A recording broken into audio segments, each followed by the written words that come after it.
مسعر سے روایت ہے، کہا میں نے سعد بن ابراہیم بن عبد الرحمن بن عوف سے سنا، کہہ رہے تھے ثقہ راویوں کے علاوہ اور کوئی شخص رسول اللہ صلی اللہ علیہ وآلہ وسلم سے حدیث بیان نہ کرے۔ صحیح مسلم حدیث نمبر 31۔ محمد بن عبداللہ بن قہزاز نے، جو مرو کے باشندوں میں سے ہیں، کہا میں نے عبدان بن عثمان سے سنا، کہہ رہے تھے میں نے عبداللہ بن مبارک رضی اللہ عنہ کو یہ کہتے ہوئے سنا، اسناد یعنی سلسلہ سند سے حدیث روایت کرنا دین میں سے ہے، اگر اسناد نہ ہوتا تو جو کوئی جو کچھ چاہتا کہہ دیتا۔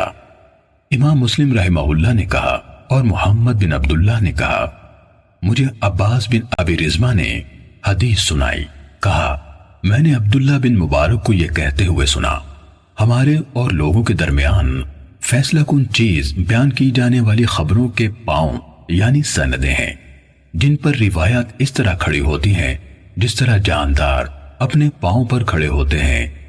محمد بن عبداللہ بن قہزاز نے کہا میں نے ابو اسحاق ابراہیم بن عیسیٰ طالقانی سے سنا، کہا میں نے عبداللہ بن مبارک سے کہا ابو عبد الرحمن وہ حدیث کیسی ہے جو ان الفاظ میں آئی ہے، نیکی کے بعد دوسری نیکی یہ ہے کہ تم اپنی نماز کے ساتھ اپنے والدین کے لیے نماز پڑھو اور اپنے روزوں کے ساتھ اپنے والدین کے لیے روزے رکھو۔ کہا عبداللہ بن مبارک نے کہا یہ کس کی سند سے ہے؟ کہا میں نے عرض کی یہ شہاب بن خراش کی بیان کردہ حدیث ہے۔ انہوں نے کہا ثقہ ہے۔ پھر کس سے؟ کہا میں نے عرض کی حجاج بن دینار سے۔ کہا ثقہ ہے۔ پھر کس سے؟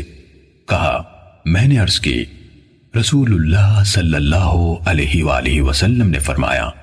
کہنے لگے ابو اسحاق، حجاج بن دینار اور رسول اللہ صلی اللہ علیہ وسلم کے درمیان کٹھن مسافتیں ہیں جن کو عبور کرتے ہوئے اونٹنیوں کی گردنیں کٹ کر گر جاتی ہیں، لیکن صدقہ میت کے لیے فائدہ مند ہے، اس کے بارے میں کوئی اختلاف نہیں۔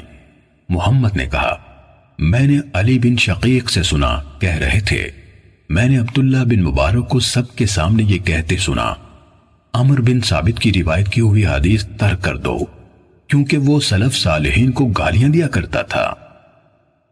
صحیح مسلم حدیث نمبر 32۔